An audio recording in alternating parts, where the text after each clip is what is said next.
বাংলাদেশের ওপর যুক্তরাষ্ট্রের বাড়তি বাণিজ্য শুল্ক কমাতে শেষ চেষ্টা করছে সরকার। বাড়তি শুল্ক বহাল থাকলে বাজার হাতছাড়ার পাশাপাশি ২০ লাখ মানুষ বেকার হবে বলে মনে করছেন ব্যবসায়ীরা। আর বিশ্লেষকরা বলছেন, বোয়িং বিমান কিনে যুক্তরাষ্ট্রের সাথে বাণিজ্য ভারসাম্য কমানোর চেষ্টা টেকসই হবে না। মাহাদি সেকেন্দারের রিপোর্টে বিস্তারিত। ট্রাম্প প্রশাসন দায়িত্বে আসার পর বিশ্ব বাণিজ্যে নাড়া পড়ে, ওলটপালট হয় হিসাব নিকাশ। বাড়তি 10% শুল্ক চাপ কমাতে কূটনৈতিক তৎপরতা জোরদার করে বিভিন্ন দেশ। বাংলাদেশও মরিয়া যুক্তরাষ্ট্রকে খুশি করতে। যুক্তরাষ্ট্র থেকে 25টি বোয়িং বিমান কেনা, বছরে 7 লাখ টন গম আমদানি চুক্তি, সাথে এলএনজি ও তুলা আমদানির ক্ষেত্রেও প্রস্তুত করেছে বাংলাদেশ। জোর দিয়েছে আমদানি বাড়াতে নীতি সহায়তায়। বাজেটে যুক্তরাষ্ট্র থেকে 110টি পণ্যের আমদানি শুল্ক প্রত্যাহার করেছে সরকার।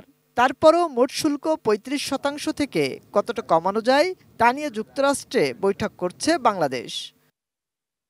বিশ্বমানের থার্মিক্স রড, সালাম স্টিল থার্মিক্স, দেশের একমাত্র থার্মিক্স রড। ব্যবসায়ীরা বলছেন, শুল্ক সমস্যা নিরসন না হলে মারাত্মকভাবে ক্ষতিগ্রস্ত হবে পোশাক খাত। বাংলাদেশে এই মুহূর্তে যতগুলি গ্রিন ফ্যাক্টরি আছে, আমরা যিনি প্লাটিনাম বলি, গর্ব করি, ওইসব ফ্যাক্টরির প্রথম অর্ডারগুলি হারাবে। কারণ ইউএসএ একমাত্র ওয়ার্ল্ডে একক বৃহত্তর বাজার হলো ইউএসএতে। আমাদের ইউএসএর মধ্যে আমাদের হাতছাড়া হয়ে যায়।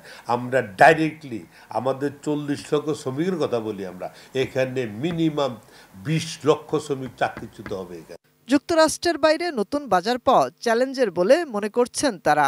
রানিং বিজনেসকে যদি ড্রপ করতে হয়, এই বিজনেস ড্রপ করে ইমিডিয়েটলি রাতারাতি আরেকটা মার্কেট গ্রো করা, এটা ইজ টু টাফ।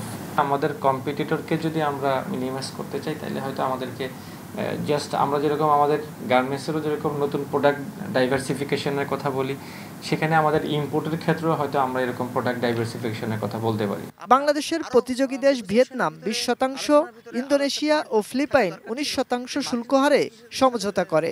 মার্কিন যুক্তরাষ্ট্রের বাজার থেকে যে পণ্যগুলো আমরা আমদানি করি, সেই পণ্যগুলো আমরা শুল্কটা কমায় দিব, বাট শুল্ক শূন্য করব না। কারণ শুল্ক শূন্য করলেও তো বাংলাদেশের অর্থনীতির জন্য একটা বিরূপ প্রভাব পড়বে। কারণ শুল্কটা আমরা কমিয়ে দেব। এবং তাগিদ তাদের শুধু মার্কিন যুক্তরাষ্ট্রের সাথে নয়, বিশ্বের বিভিন্ন দেশের সাথে বাণিজ্য সংক্রান্ত দ্বিপাক্ষিক একটা সহনশীল চুক্তি থাকা উচিত। মাহাদি সেকেন্দার, এটিএন নিউজ, ঢাকা।